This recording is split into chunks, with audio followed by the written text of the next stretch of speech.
had a lot of energy as a kid. I was inquisitive, and I was the youngest one always in the class because I'd skip. My Aunt Edie gave me a copy of the World Almanac, and that was heaven to me. And I can still tell you that the almost population was 214,006 in 1930. Some numbers just kind of stick with you. And very early, probably when I was 7 or so, I took this book out of the Benson Library called 1,000 Ways to Make $1,000. And one of the ways in this book was having penny weighing machines. And I sat and calculated how much it would cost to buy the first weighing machine and then how long it would take for the profit for that one to buy another one. And I would sit there and create these compound interest tables to figure out how long it would take me to have a weighing machine for every person in the world. I had everybody in the country weighing themselves 10 times a day, and me just sitting there like John D. Rockefeller's weighing machines.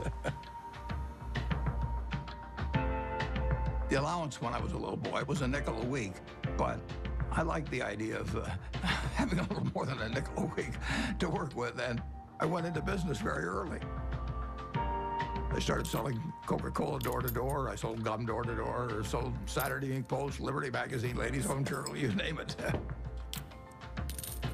I think I enjoyed the game almost right from the start. But I like being my own boss. That's one thing I liked about delivering papers. I could arrange the route I wanted. Nobody was bothering me at 5 or 6 in the morning.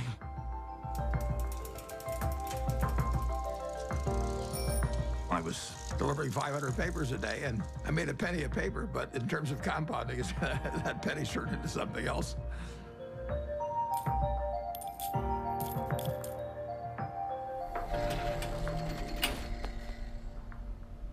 Einstein is reputed to have said that compound interest is the 8th wonder of the world or something like that. And it goes back to that story you probably learned when you were in grade school where somebody did something for the king and the king said, "What can I do for you?" And he said, "Well, let's take a chessboard and put 1 kernel of wheat on the first square and then double it on the second and double it on the third." And the king readily agreed to it. And by the time he figured out what 2 to the 64th amounted to, he was giving away the entire kingdom. So it's a pretty simple concept.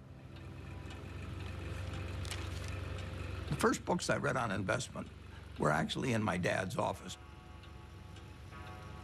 Pretty soon I read all the books in the office and read some of them more than once. Belt-tightening proposals of And I still probably spend 5 or 6 hours a day reading. Look at what's trending today. Our quick roundup of what has you talking. Well, what's amazing is the stuff he remembers. It's like a little computer, you know. I keep thinking the hard drive will run out of space, but it doesn't.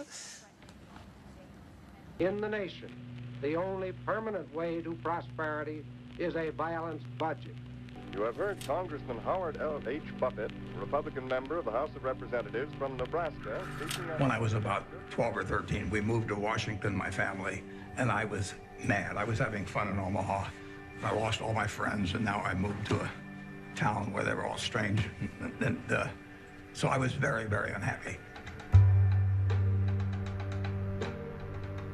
At school, I just lost interest. I took pleasure in tormenting my teachers. At that time, for example, AT&T was the stock that all teachers owned for their retirement. And I decided that it would drive my teachers a little crazy if I went short the stock, because when you go short a stock, you're betting that it will go down. So I shorted 10 shares of AT&T and then brought the confirmation to school and showed these teachers that I was shorting the stock. They found me a big pain in the neck, but they did think I knew a lot about stocks. Gentlemen, best Freya. Ben was this incredible teacher. I mean, he was a natural, and he drew us all in. Our Wall Street professionals are more accurate in the shorter term than the long-term forecast. Well, our studies indicate that you have your choice between tossing coins and taking the consensus of expert opinion. And the results are just about the same in each case. It was like learning baseball from a fellow who was batting 400. When I came back to Omaha in early 1956, I had no idea what I was going to do. But a few months after I came back, some members of the family said, what should we do with our money? And I said, well, I'm not going back in the business of selling stocks, but if you would like to join me in a partnership, I said, I'll be glad to do it. So within a couple of months after coming back, I set up the first partnership. Warren was at that time dealing with small companies, and his investments often were to buy a company that you could figure was a discarded cigar butt, but it had one more smoke in it. And he wanted to buy at the right time to be able to benefit from the one smoke. The first partnership started with $105,100. I put up the 100 and the other people put up the 105,000. And then at the start of 1962, I moved to Kiewit Plaza. And by the time I moved to Kiewit Plaza, we had $7 million invested, and a fair amount was profits. Berkshire is an amazing company. It's fourth largest company in the Fortune 500. He is the only person who has ever, from scratch, built a company that is in the top 10 of the Fortune 500.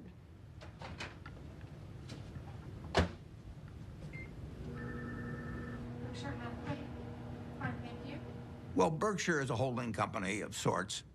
It owns a large number of separate businesses that operate independently of each other and, to a great extent, from the parent company, Berkshire Hathaway. Well, Gold's been red hot. My favorite green gold. So strong. All right. Well, we're going to get more from you in a second. We have maybe 70, maybe 80 businesses, and we ask them to behave in a way that doesn't hurt our reputation at Berkshire Hathaway, but they run their own lives.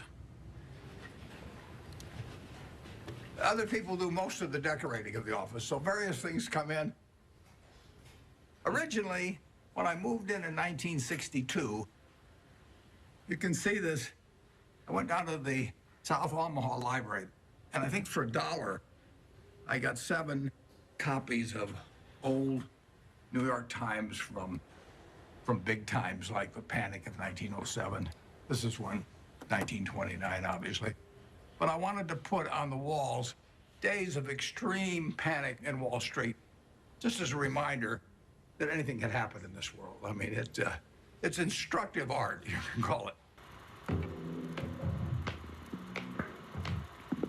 I bought the first shares of Berkshire in 1962, and it was a northern textile business destined to become extinct eventually. And it was a statistically cheap stock in a terrible business.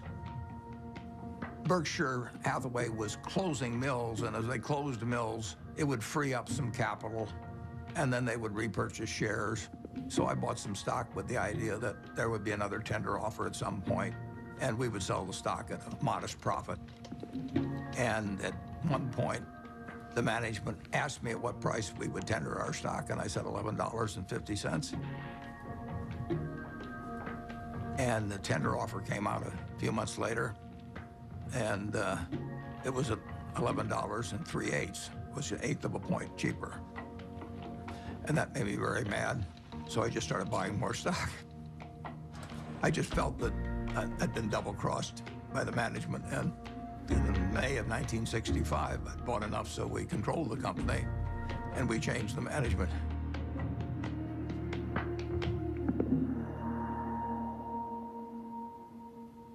That was a pretty silly way to behave, as Warren has recounted in retrospect. One of the reasons Warren's successful is he's brutal in appraising his own past. He wants to identify misthinkings and avoid them in the future. But it was an accident that he chose Berkshire Hathaway. If the chairman hadn't tried to cheat him out of an 1/8, there wouldn't have been any Buffett-Berkshire Hathaway history. If you're emotional about investment, you're not going to do well. You may have all these feelings about the stock. The stock has no feelings about you. Looking back, it's interesting, that tender offer, I didn't realize it, but it happened about 5 days after my dad had died. And whether that had affected me or not, I don't know. Warren's opinions of Wall Street investment bankers would not endear him to their mothers. He feels that they're, for the most part, not out for their clients. They're out for their own business interests. In the late 1960s, there were just a flood of accounting shenanigans and mergers built upon false accounting and misleading people. It was a time when a lot of charlatans were prevailing in Wall Street and were being applauded by Wall Street. And I understood what the game was about, but I didn't want to play in it. So I closed down the partnership at the end of 1969, and I took on the title of chairman for Berkshire Hathaway. Well, I think the modern Berkshire is pretty much all a reflection of Warren. I have constructed a business that fits me. It's kind of crazy to spend your life painting if you're painting a subject you don't want to look at. I've gotten to paint my own painting in business on an unlimited canvas, in a way. It's a different sort of place. I work with a great group of people that make my life very easy and that take good care of me. We have 25 people in the office, and if you go back, it's the exact same 25, the exact same ones. We don't have any committees at Berkshire. We don't have a public relations department. We don't have investor relations. We don't have a general counsel. We don't have a human relations department. We just don't go for anything that people do just as a matter of form. It's exactly the life I like. And it's not work to me. It's just a form of play, basically.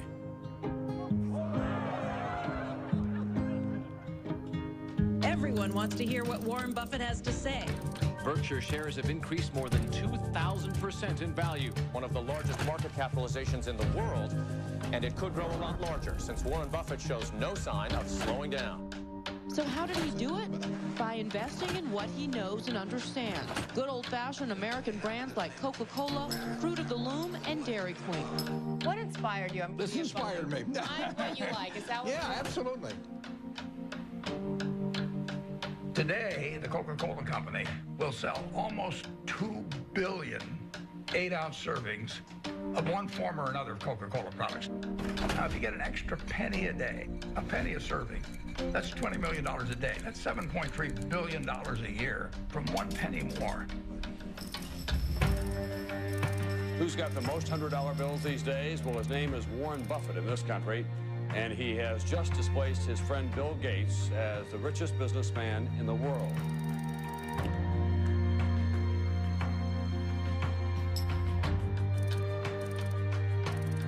And the purpose of Wednesday's meeting was to discuss Buffett's company, Berkshire Hathaway's plan to purchase railroad giant Burlington Northern. Valued at $26 billion, this would be Buffett's largest acquisition ever. He's created Berkshire from virtually nothing into hundreds of billions of dollars of market cap. Nobody else has a record like that. He wanted to have an outstanding reputation, that he never really upset the apple cart when he bought a business, that he kept the management in place. He was establishing a reputation that paid off later in life. It's been building and building ever since I've known him. A remarkable decision tonight from one of the richest men in the world. Mega billionaire Warren Buffett says he is giving away most of his fortune to charity. Buffett has pledged to give away the bulk of his fortune to the Bill and Melinda Gates Foundation, and giving more than 15% of his money to foundations started by his 3 children and his late wife, Susan. One global health activist called what Buffett did today one of the most remarkably selfless acts that history will ever record. That's a better hand than I get at a Berkshire Hathaway meeting. I'd like to thank you for coming. It's a great day for me. It's a great day for my family. My wife, Susie, and I had planned that whatever I made would go back to society. And originally, I thought she would outlive me and that she'd make the big decision on it. But since her death, I had to rethink the best way to get the money into society and have it used in the most effective way. And I had a solution staring me in the face. It was completely out of the blue. I mean, amazing. The largest single gift ever given was what he gave away that day. I'd like to ask the people representing those various foundations to come out. First 3 letters are easy to sign. I just signed Dad.